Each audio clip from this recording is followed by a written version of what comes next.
एक बार की बात है, किसी राजा ने यह फैसला लिया कि वह प्रतिदिन 100 अंधे लोगों को खीर खिलाएगा।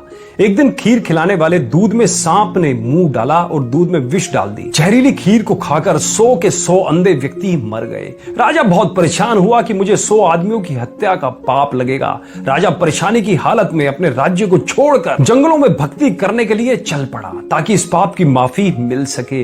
रास्ते में एक गांव आया। राजा ने चौपाल में बैठे लोगों से पूछा कि क्या इस गांव में कोई भक्ति भाव वाला परिवार है ताकि उसके घर रात काटी जा सके। चौपाल में बैठे लोगों ने बताया कि इस गांव में 2 बहन भाई रहते हैं जो खूब पूजा करते हैं। राजा उनके घर रात में ठहर गया। सुबह जब राजा उठा तो लड़की पूजा पर बैठी हुई थी। इससे पहले लड़की का रूटीन था कि वह दिन निकलने से पहले ही पूजा के लिए उठ जाती थी और नाश्ता तैयार करती थी, लेकिन उस दिन वह लड़की बहुत देर तक पूजा पर बैठी रही। जब लड़की उठी तो उसके भाई ने कहा कि बहन, तू इतनी देर से उठी है, अपने घर मुसाफिर आया हुआ है और उसे नाश्ता करके दूर भी जाना है। लड़की ने जवाब दिया कि भैया, ऊपर एक मामला उलझा हुआ था। धर्मराज को किसी उलझन भरी स्थिति पर कोई फैसला लेना था और मैं वह फैसला सुनने के लिए रुक गई थी, इसलिए देर तक ध्यान करती रही। उसके भाई ने पूछा, ऐसी क्या बात थी? तो लड़की ने बताया कि फला राज्य का राजा अंधे व्यक्तियों को खीर खिलाया करता था, लेकिन सांप के दूध में विष डालने से 100 अंधे व्यक्ति मर गए।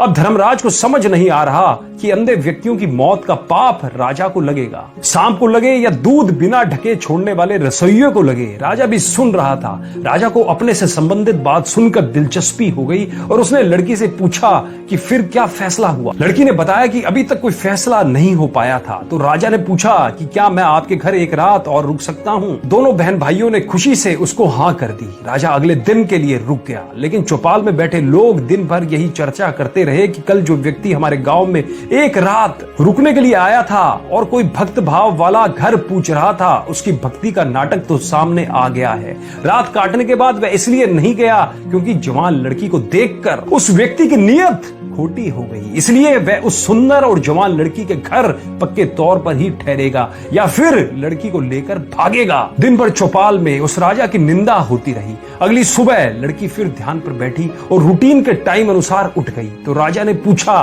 बेटी, अंधे व्यक्तियों की हत्या का पाप किसको लगेगा?